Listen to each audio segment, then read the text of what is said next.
enemy nyan masante 42 ameka ho bi aye sorry ye ena Dormaahene mekasa o na Dormaahene mekasa o Kofi Adomah wani nsensami waye din acho si age ani so edi se nipa gana fo nya to center se ball da park so aye bobie left right center ye tutu jabon se ball shot e corner so eye nana adwumabodi o se ade yo Dormaahene the second adwumabodi the second awo da Dormaahene kuru ano concern Kofi Adomah wani ensemu a baaye Dormaahene be kasa e be kirem se enye onu na tutu no Kofi Adomah wani ani nemom kura na asem no eye propaganda enye no kura eye otumfo na hye Kofi Adomah wani achi emalika dance ensem no na otumfo kura otu galamse e woze Ghana for ye ka ho asem sansem we na Dormaahene be kan no Ghana for se da bi Dormaahene na sesebe Dormaahene kana no tum a oyenyansani danse obekasa aha Penyah Vlog Media meso se any day mo oba like video na daroma oba subscribe button so make click notification and connect latest update na ba kire wadwen da ma me e comment section meso se oba so a no a share video ma onu aso enya bi ahwe na ye koyenem edunya ya we Kofi Adomah wani any sensem no media no so de abeje so aboso for the past 2 months there he has been in the news so far as the eye shooting incidents eye concern na Dormaahene so eye concern because asem no e fa Kofi Adomah ene Dormaahene because eye Dormaahene ene invite Kofi Adomah eba ni party the 25th anniversary and obeshia na kwenchia it up every day there's an attack on Dormaahene say omra me kasa because ache 2 months in ye na incident see ye yente wonka ongo sra no o me issue any communicate just say asa won fa ho it na say mu enche bia ba 5 days ago ana Dormaahene zo ka afiro ba kire nsem ne nkasem na wo kire say 1 enye onu na tutu ni bo Kofi Adomah wani ye ni ora say tuma mo kamunya abotere 2 eye propaganda otumfo na hye Kofi Adomah achi na okeka dance ensem no 3 otumfo peso odi ade we e divert attention if the fact say otu gala enti Dormaahene kire say galam se na otumfo tu no ontimi fa this trend e me divert the attention e mfiri so da me kan di bakasa nana nan say oho aba asem aba kan yo abonofo mesre ho ye hia no umi ehwe sa de ni ya bia abonofo be ya bibi eni monya baba ho no ne ba de bibi ya be den aba ka ho bi bakasa nana aba no wo ke ya ko me ko bono agasmu last year one thing somebody bibi baba ka ho ana ho ya free baby yes say be masika kra hin ini bi amabia be kan ye ma de no usu ye ko ye ya de ya kika ye nsa ye nya sika kakra eno go a na mo ya mu bi ya nkwa America ya kwa America ye ba be si ya bi ye ya ba si say na kan say kidney ye be si hospital e wo sunya na ha na ya rese ya re na ha kankan ya bu no angoa afofo ka ho ya timi aye de ya pe ho ne ma de aba bebo amanfo ho pa ya be si hospital nana no jumadie no oye papa nipa o di kan broni a o kasa ye all de ifidie eni no $5 million no be de o de be ba be de o be brae bi ma $10,000 bi ni ba ma e say eye kama wa mu say ye wi ye na nana don kwa ata wan te mo asem ma che se de bi ya ye be bibi no ya da na ba de bibi e propaganda ba no Kofi nana no wa me bo am amama ye Kofi o ba e on say ho ba ko e wa mu bibi aba e propaganda le ba yo ye ba kan nyina nya no kra enu tam say so senka bi nya sa mbre ne ba ga wa na mo Ghana ha bibi yes ye wura galam say wo kan tin meka ye wo hine kasia bi osoro o muana no o ye galam say ni bi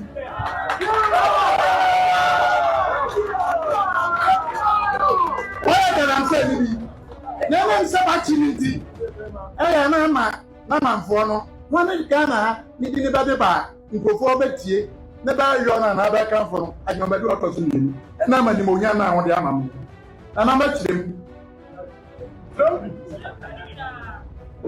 June 2nd, 2023 company bi baba friend Bodukan Holdings okoje prospecting licenses so okoye there okoye o prospecting na yiwo gold our western region wo be ni na okoje ye no ba musia so odomase but the man apply no but the man no nipa bi ba ya da ba gumu ba ya da ba ya garam say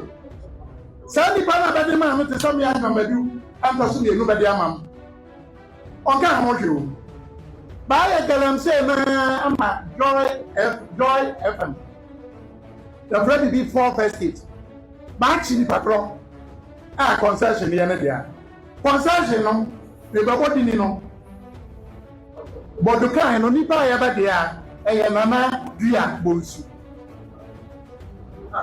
not what so magic man eye say ni patro ne lawyer me ira so ka ho Julia ama agapa amani na chese Kofi ho Penyah ho Sabaya sa abia na ba do e fambo ba pada ya ni gwati ya ba ti kama minister ba ya na bia tuga binu ba ya galamse nan ka ba dia dia ma 2023 ba ya mu galamse ada da ongan na ya mu bisu galamse na ya kan wasa no ban kan bi sana wo ne ya da ewo fi ho na sa wo but the way ya ba sa galamse enu ti da bia no ba mu sa sa bia no ba ja ba odi anu gwasi oba one day no be sacrifice na nyamba do anto ni na menti ya tutuo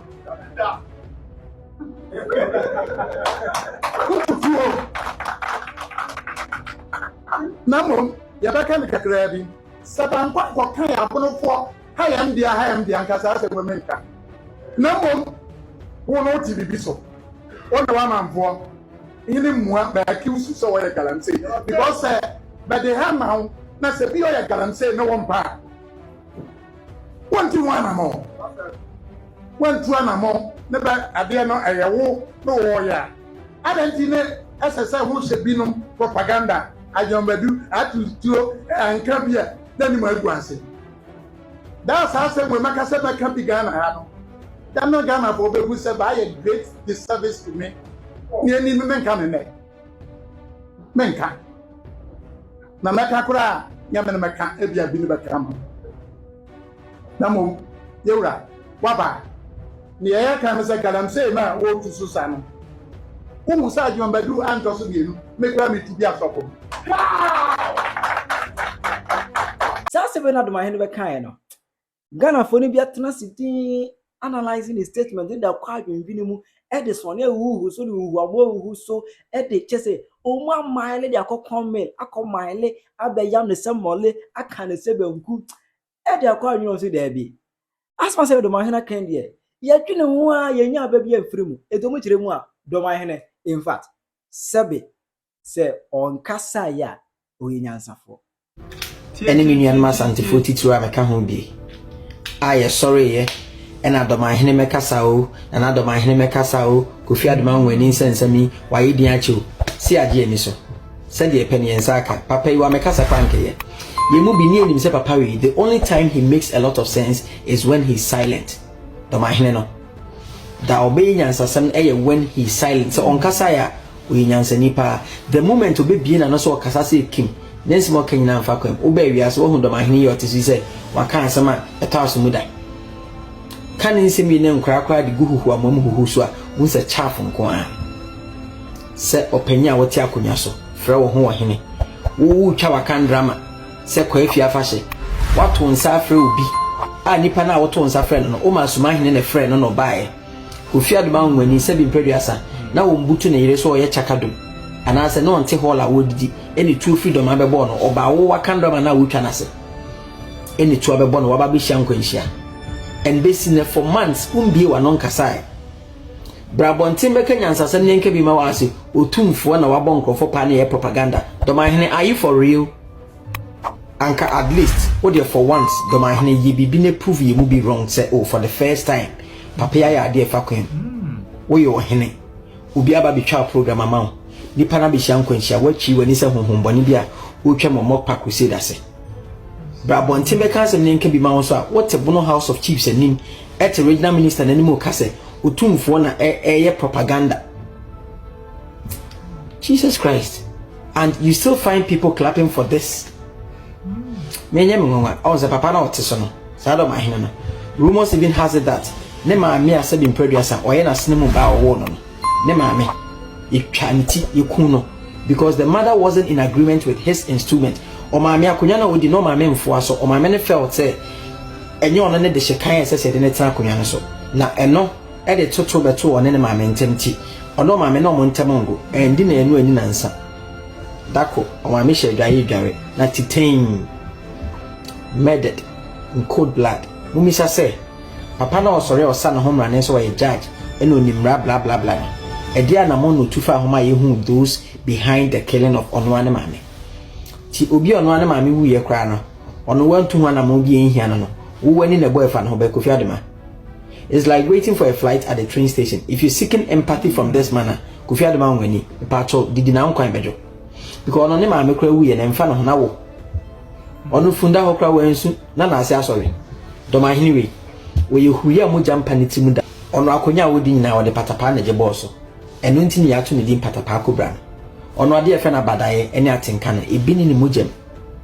Ti Kofi Adomah wani ono no se mo hwehwe empathy and sympathy efe no ho a ene mundi na mo nkwan bejo. Se wo ye ohene asemasi brabonte meka rechiche sema wo se otumfo na ye propaganda anyenye bia no otumfo hemfo bi na efe Kofi Adomah wani o ana atu na yeto ye no yeto frimenhia ene twa ma akọ Dormaahene ko Kofi Adomah wani o se na me mitutu na mitutu untutu senya na okuta tu ni ntinya na atobo no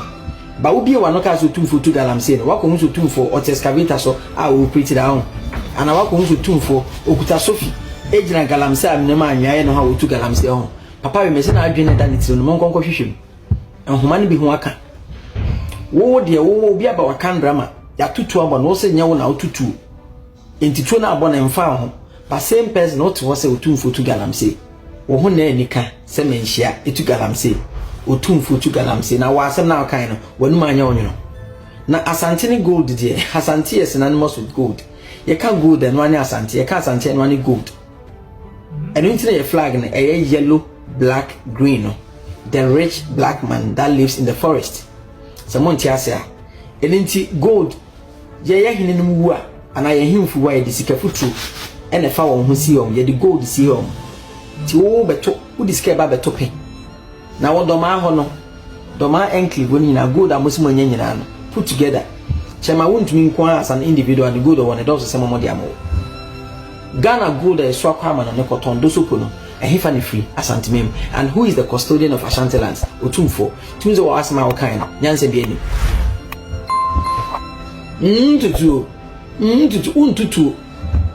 untutu kwa why na for him to go to the extent by saying say he's going to abdicate his tool should otumfo succeed in making Fiaprehene a paramount chief no bravo one kasa wudin osi ade no one say hwe ntimi nyoda krobi so afore ye keka na wo kan bie wanum na ye ohene na wutiti court dan ho abobo wono de na wase a watimi ayoda you are a real definition of netto no action talk only otumfo is a talker duken otumfo when he talks he does it when he decrees a word he walks the talk wo de na wase a wayoda ye be sia sunya hene sa kasa by heart say ya o ma 2 week or tomato so be ko akosi hene ekosi sen in kranza the same thing breku man hene the same thing we na akotwitwa Jack Daniels na betra honom na ake kan some phones a entwi na no asem na ebia enkosi hui to say you are going to abdicate your stool should the Otumfo succeed in making Fiaprehene a paramount chief. Is this a difficult task for Otumfo? We Otumfo pukra wawe nadwe wawe nadwe Otumfo is going to make Fiaprehene a paramount chief and they get it into your scar. 2 Odrano si be twa na feko se no ho pressure na abo na nti o ho pro se de ye hwe nsu hyagu na aso na o press interfere yes spray reader gu ne so ene o be prache. And 3 won't mean for any diversionary tactics biama enye Otumfo asem ne yeka ene enye Fia prehina asem ne yeka ena enya ohini bi otumfo be ne paramount chief enya no ne yeka Kofi Adomah asem no ne yeka na so say at the right time ena ba be kasa ye ni right time bi ati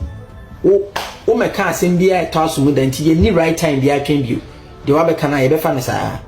because ye be ka asem be kasa ena ya age ani so no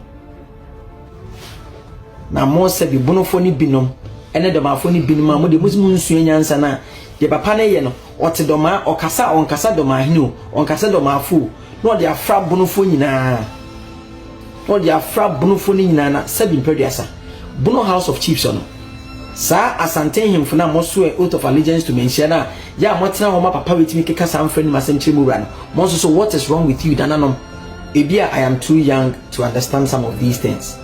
but say me gina hey I find it excessively difficult to understand why oyo hene no aso pomponso magina opemso ani maso ese o mfenso nyina wanum ene ne nkasa na wote ho na obi e ka mfrani masem chire wura na mote ho mu frefra kenje te wo hwe na mo sorry pia na de na asi mo sorry pia if you walk out and then be see I've spoken at length by a movie so long as we live and still draw breath no we are going to make this social media very very unbearable for any Dormaah and abunoni bia or say the papa na ye na any for so mo dey asem ba 6:31 is response baba you from MDY monarch dakwa young be ebo fa na defa me asante atwemani ba me defa no cry one nana Dormaahene medi ho ya pa nana Dormaahene se asem wasi na wo hene fo no betum na asomdwe mra ensem abetina wo kekani enti won sema wa kekani Kofi Adomah tia na bo beto ne yem se wo ntutuo no asem no nso san propaganda na te se Kofi Adomah wo mprayo nana Dormaah hene ebono fo ne se emfa omu mrewura sansem nanya wo mu fo ni na support ade a wo yem. So these are what some of the Ghanaians are saying the attack they are raiding on Dormaahene. So far as Obeka said, Kofi Adomah won in the no one, and you're the two, a propaganda or two for the channel. When in some Ghana for be Abeka, Eddie Achran. Obeta Achran, Amame, our comment section. I Penyah Block Media. Background.